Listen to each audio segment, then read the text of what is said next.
রাঙামাটিতে ভয়াবহ পাহাড় ধসের ৭ বছর আজ।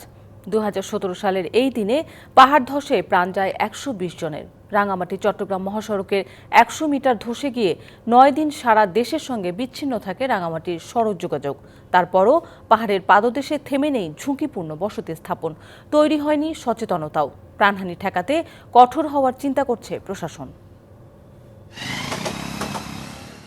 ৭ বছর আগে টানা ৩ দিনের ভারী বৃষ্টিপাতের পর ১৩ই জুন রাঙামাটিতে পাহাড় ধসে নিহত হন ১২০ জন। তাদের মধ্যে ছিলেন ৫ সেনা সদস্য। মানিকছড়ি শালবাগান অংশে ১০০ মিটার রাস্তা সম্পূর্ণ ধসে গিয়ে ৯ দিন সারা দেশের সঙ্গে বিচ্ছিন্ন থাকে রাঙামাটির সড়ক যোগাযোগ। ভয়ঙ্কর ওই ঘটনার ৭ বছর পরও পাহাড়ের পাদদেশে ঝুঁকি নিয়ে বসবাসকারীদের সংখ্যা কমেনি, উল্টো আগের চেয়ে বেড়েছে। ভারী বৃষ্টিতে এবারও আছে পাহাড় ধসের সতর্কতা। রাঙ্গামাটির মানুষ কি বাইরে নিতে পারবে?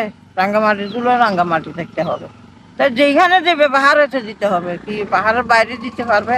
মাইক দিয়ে বলা হয় যিনি ওই আশ্রমের বাদে ওই টিভি সেন্টার আসতে বলে, কিন্তু আমরা যাই না।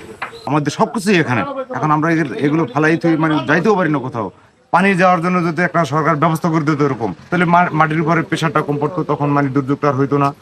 পাহাড় ধস নিয়ে সচেতনতা তৈরির পাশাপাশি ঝুঁকিপূর্ণ এলাকায় বসতি স্থাপন করলে জেলা প্রশাসন ব্যবস্থা নেওয়ার কথা বললেও পরিস্থিতির হেরফের নেই। সচেতনতা বৃদ্ধির জন্য আমরা চেষ্টা করে যাচ্ছি। তো অনেকেই আমার মনে হয় যারা সচেতন তারা পাহাড়ের পাদদেশ থেকে অনেকেই তো নিরাপদ স্থানে এখন বর্তমানে বসবাস করছে।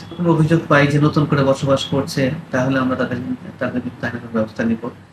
প্রাণহানি এড়াতে পাহাড়ের পাদদেশে ঝুঁকিপূর্ণ অবস্থায় বসবাসকারীদের নিরাপদ স্থানে সরিয়ে নেয়ার তাগিদ সংশ্লিষ্টদের।